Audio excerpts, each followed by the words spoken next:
I've been involved in quite a number of arguments and disputes. Ako na, dalas kong mapadebate. I can be quite passionate about certain opinions.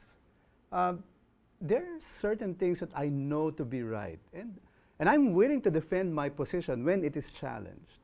So I get into arguments with people, and many times quite reluctantly.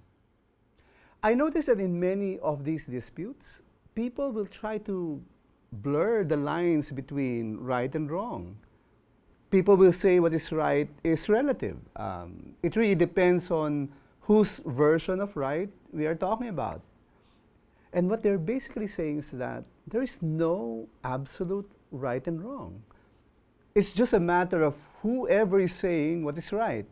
And by implication, those who contradict him are wrong.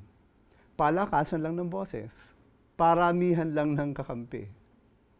But if you will really think about it, what is right and wrong depends on who actually defines right and wrong. What most people forget is that it is God's opinion that matters most. What many people perhaps do not realize is that right and wrong has something to do with sin or the violation of the will of God. A writer in the New Testament tells us, "So whoever knows the right thing to do and fails to do it, for him it is sin." When James talked about the right thing, the word used in Greek is associated with a number of ideas. It is good, it is beautiful, pleasing, acceptable, agreeable. It also connotes being moral, being excellent. It is worthy of recognition.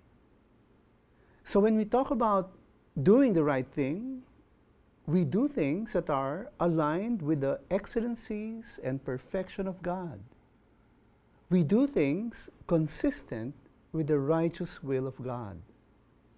We do not do what we know to be the opposite of these ideas. We do not do what is wrong, what is not good, what is ugly, displeasing, what is unacceptable and disagreeable. We do not do what is immoral. We do not knowingly do what is mediocre. We do not do whatever is shameful. We do the opposite. We do the right thing. And James said that if we know what we ought to do, the right thing to do, and we fail to do it, that, he said, is sin. It is against the will of God. Now, how many times have we violated this principle? How many times have we encountered situations where we knew the right thing to do, and we had the capability to do it, but we were not able to do it? It might be at work, or in school, or in our relationships. Halimbawa, ilang beses ka nang tumawag sa opisina, may sakit ka, pero actually, tinatamad ka lang palang pumasok. O kaya, nasa kotse ka at nagmamadali, and you beat the red light kasi walang nakatingin. O kung ikaw ay estudyante, ilang beses kang nagsinungaling sa nanay mo, sabihin mo may research kayo sa kaklase mo, pero yung pala, gigimik ka lang pala. You know, it doesn't matter why we fail to do it. We can easily rationalize our behavior. We can say it is not convenient, or we had other things to do, and we can say we lack the courage to do it. Now, let this sink in. When we know the right thing to do, and we fail to do it for any reason, that is sin. And we are all guilty of this. We need to confess before God that we have done wrong, that we have failed to do His will.